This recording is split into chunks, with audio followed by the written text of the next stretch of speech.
Do you know what the real difference is between all of these? Nothing. And let me tell you why. All major religions and spiritual paths are saying the same thing at the core. Deep down, we all come from the same source. We're all connected.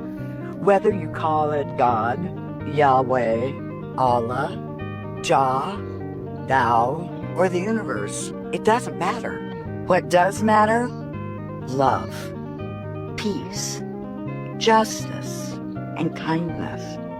Now that's the real truth. Prophets throughout history figured this out and tried to spread the message. Since they lived in different times and in different places, they used different words, symbols, and metaphors to explain it. The problem? People took those symbols literally.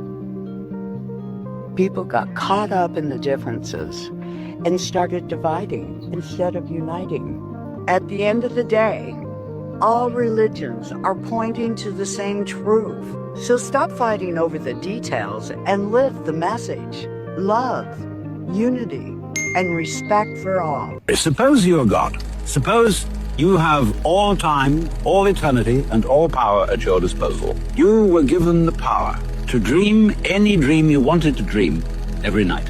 What would you do? Naturally, you could dream any span of time. You could dream 75 years of time in one night, 100 years of time in one night, 1,000 years of time in one night. And it could be anything you wanted. You make up your mind before you went to sleep, tonight I'm going to dream of so-and-so. Well, naturally, you would start out by fulfilling all your wishes. You would have all the pleasures you could imagine, the most marvelous meals, the most entrancing love affairs, the most romantic journeys. You could listen to music such as no mortal has heard and see landscapes beyond our wildest dreams.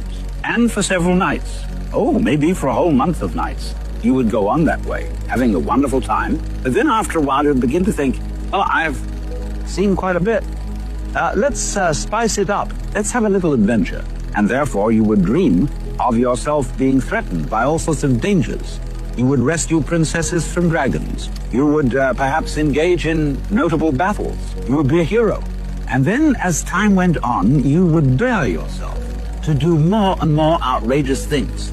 And at some point in the game, you would say, tonight I am going to dream in such a way that I don't know that I'm dreaming. So that you would take the experience of the dream for complete reality. And what a shock when you woke up. And you really scare yourself. And then, on successive nights, you might dare yourself to experience the most extraordinary things just for the contrast when you woke up. You could, for example, dream yourself in situations of extreme poverty, disease, agony. You could, as it were, work on the vibration of suffering to its most intense point, and then suddenly, wake up and find it was after all nothing but a dream and everything perfectly okay. And you would say, wow, man, that was a gas. Well, how do you know that that's not what you're doing already? You sitting there with all your problems, with all your whole complicated life situation, listening to me, it may just be the very dream you decided to get into. If you like it, crazy. If you don't like it, what fun it will be when you wake up. That's an interesting theory, isn't it?